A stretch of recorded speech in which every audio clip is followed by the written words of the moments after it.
Bienvenue dans ce Culture Mag. Nous allons ensemble faire le tour de ce qui marque l'actualité culture, ici et là, dans le monde. Aujourd'hui, nous vous emmenons à Washington, où un groupe de lecteurs acharnés et déterminés lutte pour sauver les livres, mais à leur façon.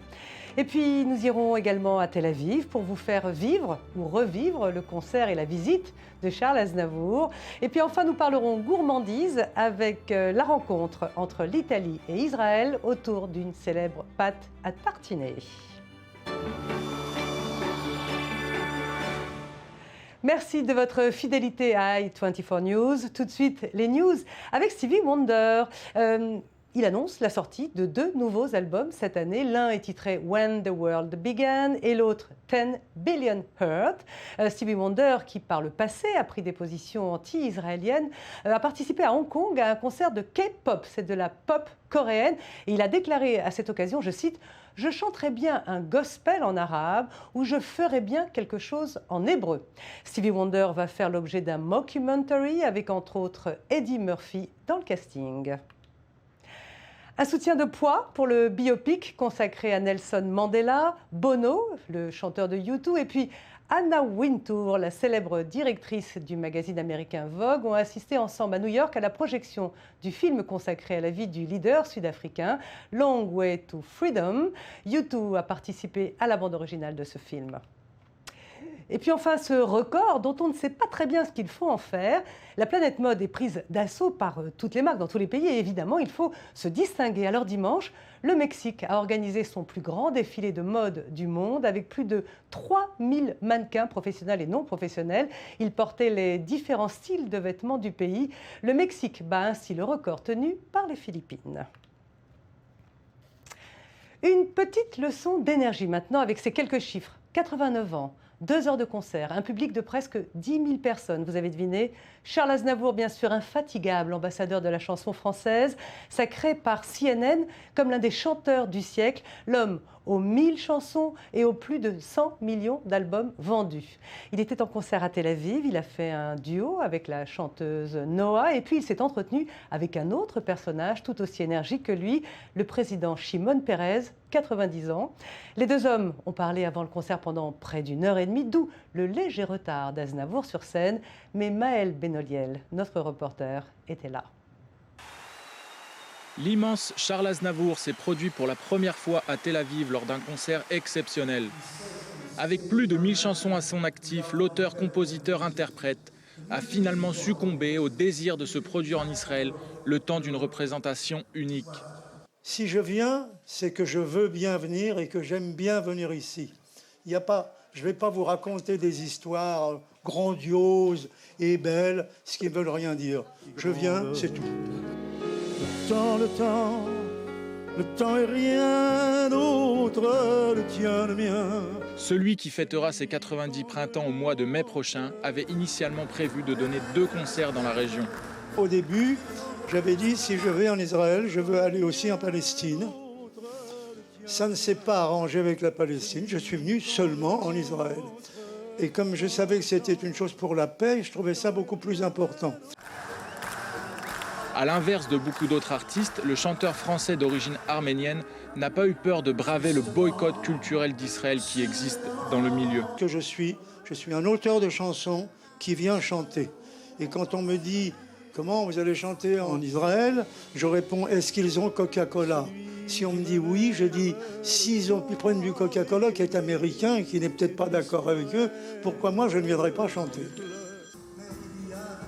D'autant plus que Charles Aznavour est considéré en Israël aussi comme une légende de la chanson, à juste titre. D'abord, je crois que ce que j'écris intéresse mon public. Ensuite, je ne suis pas différent de mon public. Je suis beaucoup plus disponible que les vedettes que l'on rencontre habituellement et qui sont des stars. N'est-ce pas? À la manière du président d'Israël, Shimon Peres, venu assister au concert de son ami de longue date, l'artiste aux 60 ans de carrière en a profité pour livrer le secret de sa longévité. Vivre. Je sais bien qu'on est né pour mourir, mais avant, il faut vivre beaucoup et bien. Reprenant sur scène ses plus grands tubes, Charles Aznavour a enchanté pendant près de 2 heures les 7500 spectateurs du Palais des Sports de Tel Aviv qui affichaient complet pour l'occasion.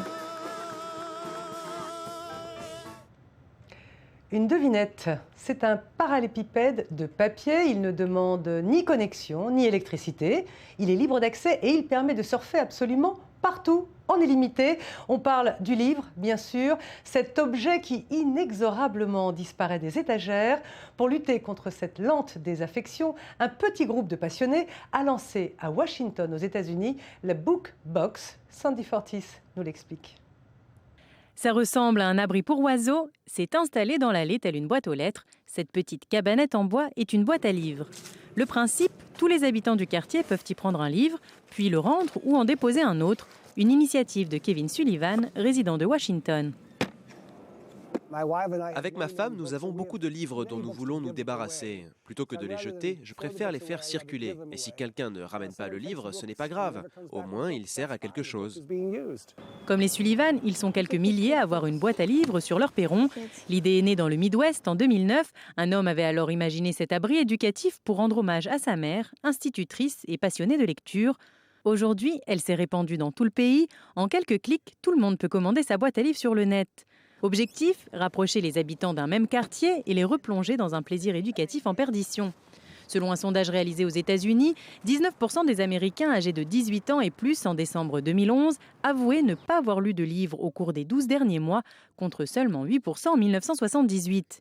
Innovantes, les boîtes à livres semblent séduire les habitants du quartier. Les livres sont super et ça permet aux voisins de partager quelque chose et de s'éduquer.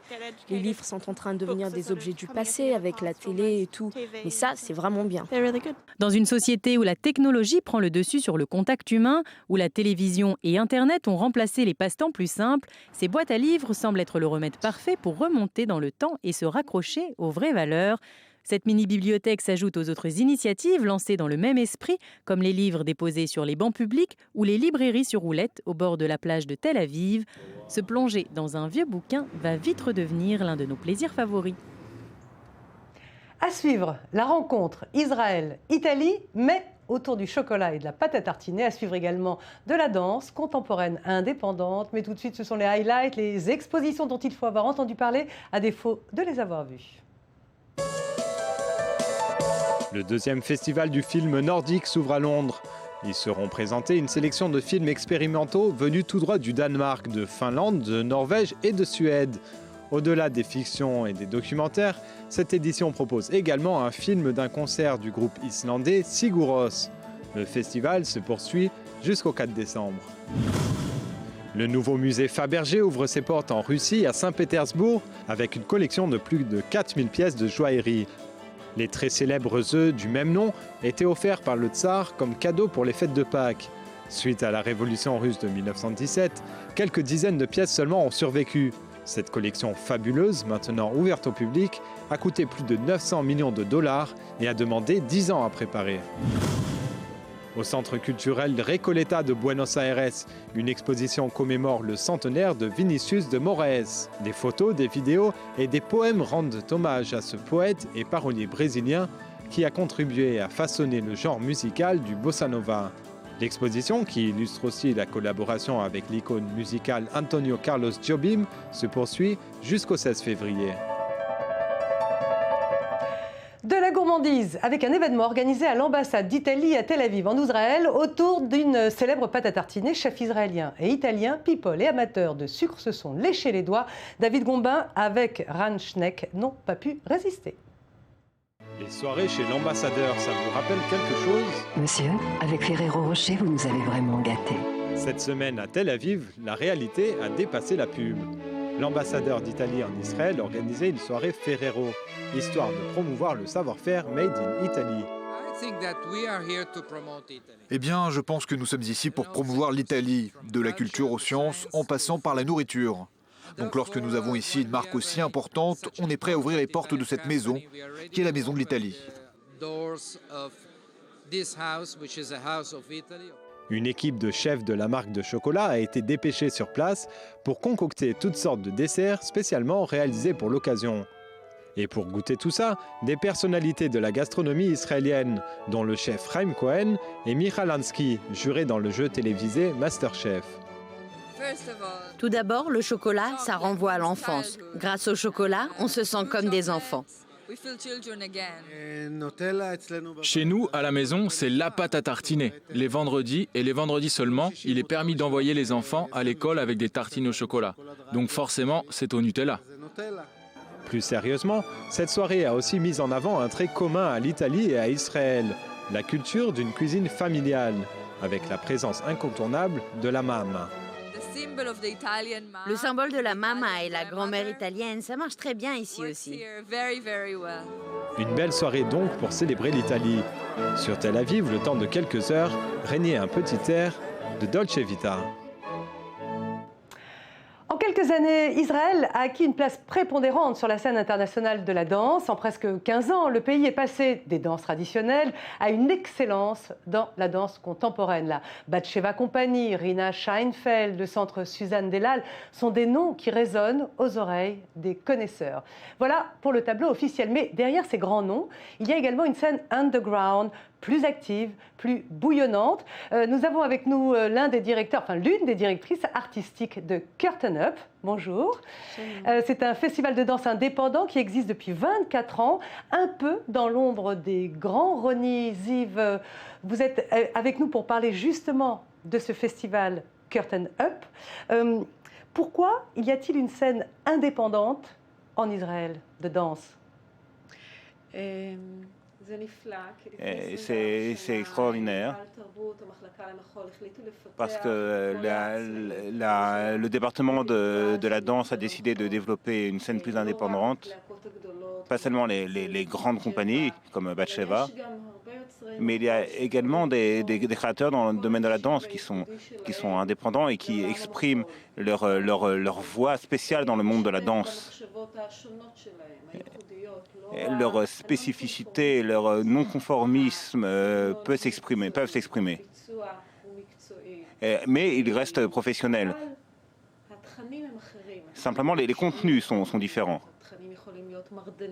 Ils peuvent être des contenus de révolte, par exemple. Alors, justement, nous sommes en train de regarder des images. Donc, Curtain Up, ce sont plusieurs soirées dédiées à la danse contemporaine. Vous êtes co-directrice artistique de ces événements. Il y a ça, ce sont les images de la première soirée de danse contemporaine indépendante.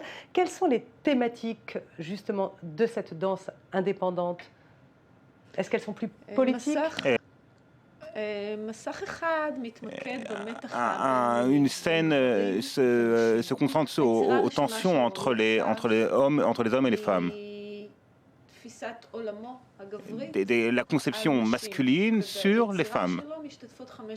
Et cinq danseuses y participent.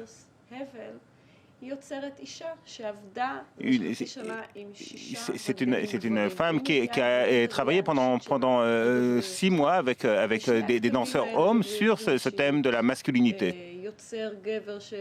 Et il y a également un créateur homme qui a travaillé pendant 6 mois avec des danseuses sur leur conception de la féminité.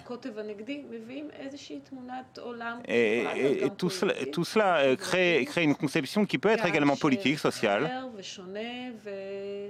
une conception différente et qui met en avant cette tension entre hommes et femmes sur l'hégémonie masculine et sur la force féminine. Et ces sujets sont exprimés dans cette danse. Des sujets d'actualité. Nous avons passé dans le Culture Mag des portraits, notamment de Rina Scheinfeld. Je voudrais avoir votre avis sur la portée à l'international des stars de la danse, comme justement Rina Scheinfeld, Yasmine Goder, Ohad Naharin, la Batsheva. Est-ce que vous pensez que ça porte Israël sur la scène internationale, donne une nouvelle ou une autre image d'Israël à l'international? Je connais les travaux de Yasmine Goder, de Ohad Naharin, et je les estime beaucoup, je les apprécie beaucoup dans leur capacité de décrire le conflit politique à travers le corps du danseur. Rena Shelfen m'a dit que l'histoire s'exprime dans le corps du danseur. Ils sont tout à fait dévoués, ils sont à leur art. Et nous cherchons une voix plus jeune, qui irait jusqu'au bout pour dire certaines choses. Une voix plus indépendante. Merci beaucoup, Ronnie Ziv. Voilà, Curtain Up, festival de danse indépendant qui joue à Tel Aviv et à Jérusalem. Merci d'avoir suivi ce Culture Mad. On se quitte justement avec des images de ce spectacle de danse indépendant. Extrait, je crois, de la première soirée. La traduction était assurée par Dror Even Sapir. Merci.